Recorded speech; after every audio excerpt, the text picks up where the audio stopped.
আমাদের মায়েরা শোনেন, মেয়েরা শোনেন, আপনাদের জন্য আল্লাহ তাআলা বোরকা ফরজ করেন নাই।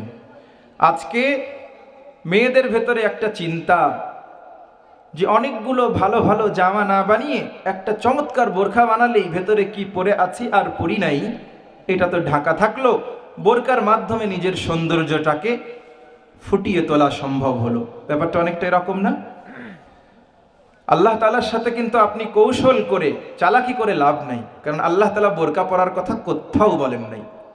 আল্লাহ তাআলা পর্দার ব্যাপারে বলছেন, ইয়া আইয়ুহান নাবিয়্যু কুল লিআজওয়াজিকা ওয়া বানাতিকা ওয়া নিসাইল মুমিনিনা ইউদনিনা আলাইহিন্না মিন জালাবিবিহিন্না যালিকা আদনা আন ইউরাফনা ফালা ইউযাইন। অন্তত এই মাসআলাটা আপনাদেরকে শুনতেই হবে। আল্লাহ তাআলা বলছেন, ইয়া আইয়ুহান নাবিয়্যু, হে নবী, কুল লিআজওয়াজিকা, আপনি আপনার সহধর্মিণীদেরকে বলুন, নিজের কন্যাদেরকে বলুন, মুমিন নারীদেরকে বলুন, তারা যেন তাদের দেহের উপরে একটা বড় জিলবাব, চাদর টানিয়ে দেয়, একটা চাদর মুড়ি দেয়, তারা খিমার পরে নাই, আবায়া পরে নাই। তাহলে কি হবে? যালিকা আদনা আন ইউরাফনা, তাদের এই চাদর পরে নেওয়ার কারণে তাদের চিনতে সহজ হবে। অদ্ভুত ব্যাপার, আল্লাহ কি ধরনের কথা বললেন? আল্লাহ বলছেন যে তাদেরকে বলুন একটা বড় চাদর পরে নিক, আর ওই চাদর পরলে তাদেরকে চিনতে সহজ হবে।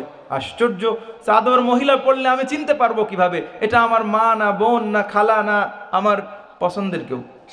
কেমনে বুঝবো? এটার একটা ঘটনা আছে, সেটা হলো ইসলামের শুরুতে আরবে যারা সম্ভ্রান্ত পরিবারের, অ্যারিস্টোক্রেট পরিবারের, সচ্ছল পরিবারের, বংশীয় পরিবারের, তারা সব সময় নিজেদেরকে ঢাকত। আর যারা চাকর চাকরানি, একেবারে নিঃস্ব হতদরিদ্র, একেবারে অভাবী, তারা খোলামেলা চলত।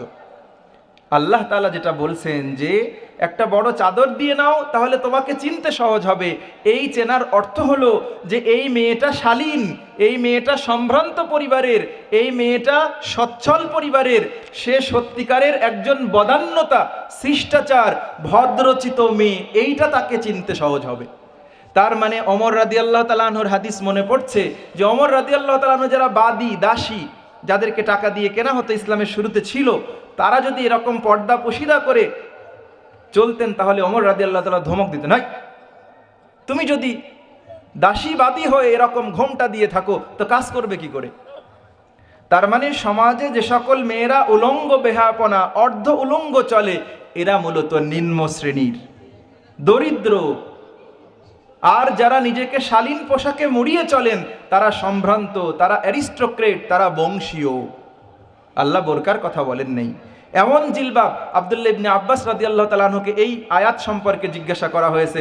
হযরত আব্দুল্লাহ ইবনে আব্বাস রাদিয়াল্লাহু তাআলা আনহু তিনি একটা বড় চাদর মুড়ি দিয়েছেন, পুরা মাথা আবৃত করে, বাম চোখটা এতটুক খালি রেখেছেন শুধুমাত্র রাস্তা দেখার জন্য। যালিকা আদনা আন ইউরাফনা, কিভাবে টানাবে সেটা উনি নিজে প্র্যাকটিক্যালি দেখাই দিয়েছেন। বুখারী মুসলিম সহ হাদিসের কিতাবগুলোতে রয়েছে, এভাবে ঢাকতে হবে। অথচ আজকাল মেয়েরা, আমরা যে আমাদের মেয়েদেরকে যে বোরখা কিনে দেই, আপনি বোরখা কিনে দেবেন না, আপনি বোরখা বানিয়ে দেবেন। ঢিলে ঢালা, ইসলামী শরীয়তে পোশাকের অন্যতম বৈশিষ্ট্য হলো ঢিলে ঢালা। আল্লাহ তাআলা আমাদেরকে বোঝার তৌফিক দান করেন। যালিকা আদনা আন ইউরাফনা ফালা ইউযাইন। আল্লাহ তাআলা বলছেন যে যখন এই ধরনের জিলবাব পরে একটা মেয়ে বাইরে বের হবে তাহলে তাদেরকে ইভটিজিং করা হবে না।